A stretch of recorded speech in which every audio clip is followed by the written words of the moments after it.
안녕하세요. 저희 케미컬 클리프 클라이밍 줄여서 크크크 팀 발표를 시작하도록 하겠습니다. 네. 발표는 팀원 소개, 프로젝트 개요, 데이터, 그리고 문제를 어떻게 해결했는지, 그다음에 실효성, 그다음에 추가 시도해봤던 것들 순서대로 진행할 예정이고요. 네, 먼저 팀원 소개해 드리도록 하겠습니다. 네, 팀장 박기용, 팀원 송치훈, 조현복, 홍영표 이렇게 구성되어 있고요. 저희 팀의 목표는 전문가들도 실제로 활용할 만한 그런 실용적인 프로젝트를 만들어 보자라고 하는 마음으로 이번 프로젝트 진행했었습니다.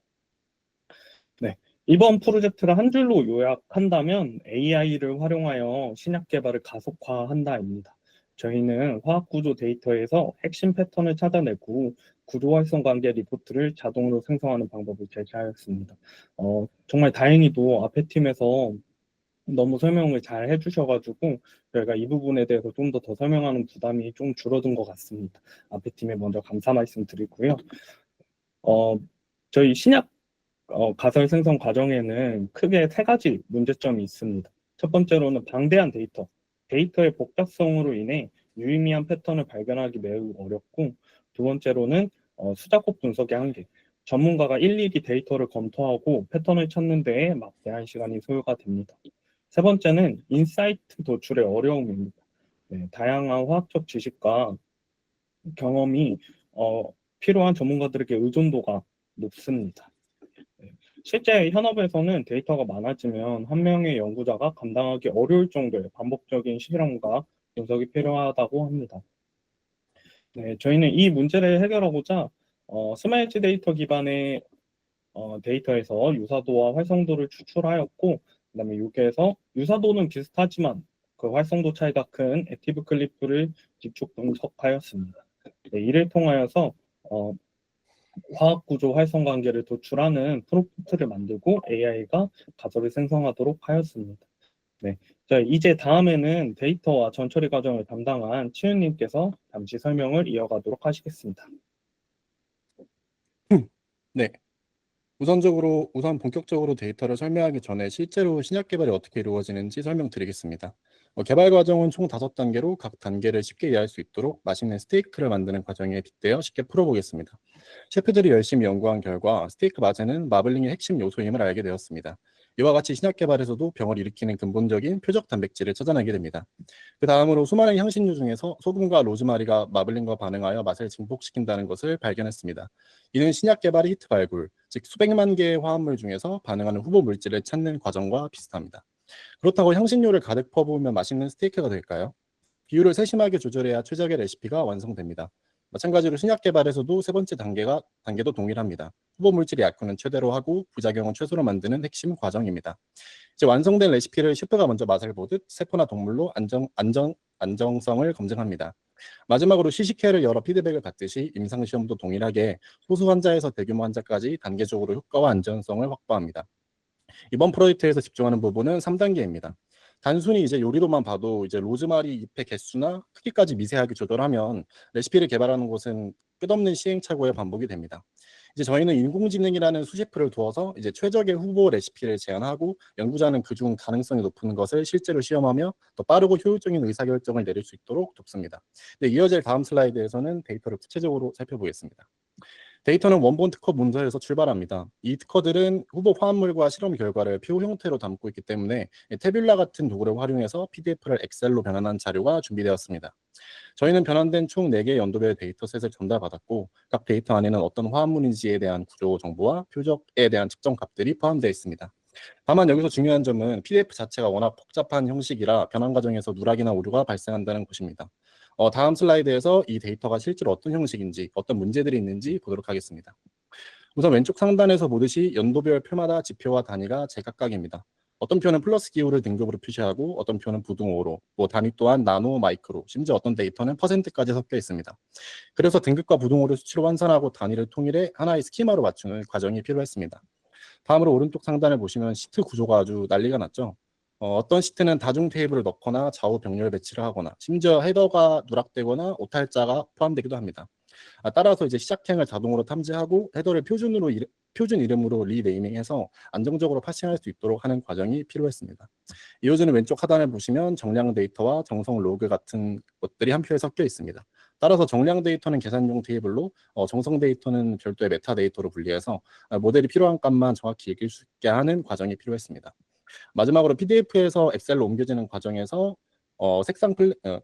이미지를 잘못 문자로 인식하는 경우가 많아서 이를 표시하기 위해 색상 플래그와 주석이 다량으로 남아 있었습니다. 따라서 이런 흔적을 정리하고 필요한 경우 교정해서 추후 분석의 혼선을 막는 과정이 필요했습니다. 다시 요리 비율을 가져오면 셰프가 사용하는 저울이나 펜, 계량기가 모두 제각각이면 그대로 같은 맛을 낼 수 없습니다.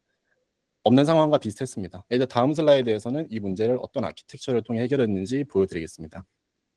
앞서 말씀드린 문제들을 해결하기 위해서 저희는 이제 메달리온 아키텍처에서 아이디어를 얻어서 총 3단계의 파이프라인을 설계했습니다. 이제 각 단계를 거치며 원본 데이터를 정리하고 표준화하고 최종적으로는 이제 모델이 활용할 수 있는 공통 스키마로 수렴해서 데이터를 일관된 기준으로 다룰 수 있겠습니다. 우선 추출 단계입니다. CLI에서 연도를 지정해 명령어를 실행하면 연도별 어댑터가 먼저 호출되고 개발자가 작성한 야말 설정 파일을 읽어서 어느 시트에 어떤 범위를 자를지 규칙을 가져옵니다. 그 다음 공통 엔진이 이 규칙에 따라 원본 엑셀을 슬라이스하고 헤더를 바로 잡으며 색상과 같은 QC 플래그와 출처 정보까지 함께 붙여주게 되어 결과로 브론즈 데이터가 생성됩니다. 다음으로 표준화 단계입니다. 여기서는 서로 다른 단위를 하나로 통일하고 10보다 크다 같은 기호는 따로 분리해서 기록했습니다. 숫자로 바로 비교할 수 있는 값은 리딩스라는 파일에, 그리고 퍼센트 억제율이나 이제 실험 메모 같은 맥락은 컨텍스트 파일에 따로 담았습니다. 이제 연도별로 나타나는 특수한 예외 단계들도 이 단계에서 정리했습니다. 이제 마지막은 공통 스키마 단계입니다. 여기서는 실버 데이터를 앱과 모델이 바로 쓸 수 있도록 고정된 틀에 맞춥니다. 그래서 활성 값은 모두 같은 단위로 정리하고 화합물 구조는 고유한 아이디로 변환합니다. 그 결과 이제 모델이 읽을 수 있는 파일들이 생성됩니다. 하단에 두 개의 노드를 보시면 각 실행 단계마다 실행 로그를 남기고 의심스러운 레코드는 폴더에 따로 저장하게 됩니다. 이제 각 파이프라인을 거치며 이제 결과적으로 이제 모델이 활용할 수 있는 이제 핵심 측정 값과 보조 맥락 값 이 두 개가 생성되게 됩니다. 이 과정의 강점은 총 세 가지입니다. 첫째는 이제 연도별 규칙만 추가하면 바로 확장할 수 있는 유연성. 둘째, 언제 실행해도 같은 결과를 얻을 수 있는 재현성. 그리고 셋째, 오류나 이상 값을 따로 기록하고 확인할 수 있는 품질 검증입니다. 네, 추상적인 이야기는 이쯤에서 마치고 이제 실제 시연 이미지와 영상을 보겠습니다. 첫 번째 탭은 데이터 로드입니다. 먼저 골드 디렉토리를 자동으로 읽어서 사용 가능한 연도를 보여줍니다. 연도를 고르면 이제 패널별, 타깃별 바로 선택할 수 있고, 패널을 고르면 이제 세포주까지 단계적으로 내려가서 이제 같은 맥락의 값만 공정하게 비교할 수 있습니다. 또한 연도별 활용 가이드가 자동으로 붙어가지고 어떤 데이터는 억제를 봐야 하는지 이런 정보들을 확인할 수 있습니다. 결국 이 탭 하나로 복잡한 설정 없이 몇 번의 클릭만으로 분석 준비가 끝나는 게 가능합니다. 이제 두 번째 탭 액티비티 클리프 분석으로 넘어가겠습니다. 두 번째 탭은 액티비티 클리프 분석입니다. 가장 눈에 띄는 거는 가운데 히트맵입니다. 구조 유사도와 이제 활성 차이를 색으로 보여주기 때문에 이제 어디에 클리프가 몰려 있는지 사용자 입장에서 한눈에 확인할 수 있습니다. 그리고 히트맵에서 관심 지점을 찍으면 두 구조를 이제 나란히 비교하거나 이제 차이 나는 부분을 강조해서 볼 수 있습니다. 즉 이제 시각적으로 유효한 신호를 먼저 확인하고 바로 이제 구조 활성 단서를 해석한 뒤 다음 탭인 가설 생성으로 이어지게 됩니다. 네, 여기까지가 저희 파이프라인으로 정제된 데이터를 실제 탐색하고 구조 활성 단서를 뽑아내는 과정이었습니다. 이제부터는 더 다이나믹하게 시연 영상을 통해 실제 흐름 분석이 어떻게 이어지는지 보여드리겠습니다. 다음 파트는 저희 팀장님이 이어서 설명드리겠습니다. 네, 같이 한번 시연 영상 보도록 하겠습니다. 네, 아까 보신 것처럼 각 연도별, 패널별 타겟을 선택할 수 있고요. 저희가 시간상 2배속인 동영상으로 진행한다는 점 양해 부탁드립니다. 네, 이렇게 세포 패널 타겟 선택할 수 있고 데이터를 로드하면은 해당하는 데이터를 간단하게 설명할 수 있는 토글이 있습니다. 네, 그 다음에 선택한 데이터의 유사도와 활성도 인계값을 설정할 수 있고 데이터를 찾을 수 있습니다. 네, 찾은 데이터 중에 유사도가 높고 활성도 차이가 큰 분자성을 선택하여 가설을 생성할 수도 있고 가설을 생성하면 이 아래와 같이 가설이 생성이 되고요. 네, 생성된 가설은 마크다운 형식으로 파일 시스템에 저장이 됩니다. 생성된 마크다운들은 언제든지 다시 다운받을 수 있게 설정을 해두었고요. 네, 이 저장된 가설들을 가지고 이제 수정과 평가를 할 수가 있습니다. 저희는 시간 관계상 자동으로 가설 수정을 반복하는 로직을 보여드리도록 하겠습니다. 네, 최소 반복 횟수, 최대 반복 횟수 설정할 수 있고요. 평가된 내용엔 평가 판정과 개선점들이 나와 있습니다. 또 평가된 내용을 바탕으로 가설 수정본을 만들어냅니다. 네, 이후 이 과정이 반복되는 게 시험 영상에 계속되는 내용이고요. 다시 발표 자료로 넘어가도록 하겠습니다. 네, 저희가 데이터를 받고 첫 피드백이 나왔을 때 가장 큰 문제점이 할루시네이션이었습니다. 분자 구조에 대한 설명 자체도 틀렸고 제시된 구조는 아예 화학적으로 성립되지 않은 경우도 있었습니다. 저희는 이 문제를 어떻게 해결할 수 있을까 고민을 하다가 7월 달에 발표된 제미나이 논문을 참고하였습니다. 이 논문은 국제수학 올림피아드 금메달 수준의 문제 해결을 LLM이 달성했다라고 하는 사례였었는데요. 아래 6가지 파이프라인을 진행하면서 풀이의 품질을 올린다라고 하는 그런 내용이었습니다. 여기서 특이한 점은 3번, 4번, 5번 버그 솔루션을 검증하고 버그 보고서를 하고 그 솔루션을 수정 또는 개선하면서 풀이를 향상시킨다는 점인데 저희도 이를 착안해서 우리의 가설도 정확성을 높일 수 있겠다라는 그런 생각이 들었습니다. 그래서 저희는 이에 착안해 3가지 3단계 파이프라인을 만들었는데요. 첫 번째로는 가설 생성, 최종 정답을 찾는 것보다 엄격함을 강조하는 그런 프롬프트입니다. 오른쪽에 있는 내용은 실제 프롬프트 발췌본입니다. 여기에서 특별한 점은 일반론적인 상투나 근거 없는 직감을 금지한다라고 하면서 할루시네이션을 제한하려고 노력을 했습니다. 두 번째로는 평가인데요. 문제점을 꼼꼼히 검토하고 이상이 없으면 통과시키고 개선시키는 프롬프트입니다. 평가에서 추가적으로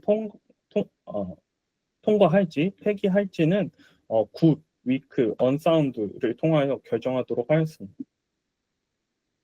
네, 마지막은 오류를 고치거나 논리적 빈틈을 채우는 수정 프롬프트인데요. 여기에선 평가된 내용들을 가지고 평가를 가지고 이제 수정을 한다. 해가지고 평가 내용들을 제공된 심사 결과를 비판적으로 수용하고 원본 가설을 다시 개선해라 라는 그런 내용을 가진 프롬프트입니다. 네. 왼쪽에 있는 게 원래 기존에 논문에 나온 제미나이 프롬프트의 흐름도이고 1, 2, 3, 4, 5, 6단계를 거쳐가면서 품질을 향상시키고 아까 전에 이야기했듯이 3, 4, 5단계를 계속 반복합니다. 저희는 이를 조금 간소화해서 저희 크크크 프롬프트는 가설을 생성하고 평가를 한 다음에 수정과 평가를 계속 반복하면서 통과 및 폐기를 진행하는 그런 파이프라인을 만들어 봤습니다. 네. 저희는 프롬프트를 적용하기 전에 대한 그런 피드백을 실제 저희가 피드백을 받으면서 근거 없음, 실측 부재, 수치가 불일치하다라는 그런 피드백을 받았었는데요. 프롬프트 적용 후에 이렇게 검증이 가능한 형태로 발전되었다. 수치가 제시되어 설득력이 높아졌다. 실제 적용 가능성이 있다는 점이 좋았다라는 그런 피드백 변화도 받았습니다. 네. 여기에서 저희 실효성을 이야기하기 전에 비교를 위하여서 한 전문가가 가설 생성하기까지 3시간이 걸린다라고 가정하겠습니다. 네, 사람이 3시간이 걸린다라고 한다면 LLM은 같은 과정을 20분 만에 끝낼 수 있습니다. 시간으로는 9배 차이가 나고요. 비용적인 면에서는 화학 전문가의 평균 연봉이 8천만 원이라고 가정을 했을 때 가설 하나를 생성하는데 한 11만 5천 원, 약 83불 정도가 드는데 그러면 GPT-5를 이용하면은 10회 반복 기준 $6 미만으로 해결이 됩니다. 무려 13배 비용 절감 효과가 있었습니다. 화학 전문가의 인력은 제한적이지만 이 프로젝트는 확장 가능한 작업 프로세스를 제시한다는 점에서 의미가 큽니다. 네, 저희가 추가적으로 프로젝트를 개선하기 위해서 몇 가지 더 시도를 해본 것들이 있는데요. 첫 번째로는 분자 표현 및 주사도 개선인데 이거를 조금 더 쉽게 설명을 하자면 2D에서 작업하던 내용을 3D로 이제 분자 구조를 바꾼 다음에 좀 더 면밀하게 비교하자라고 하는 그런 내용이었고요.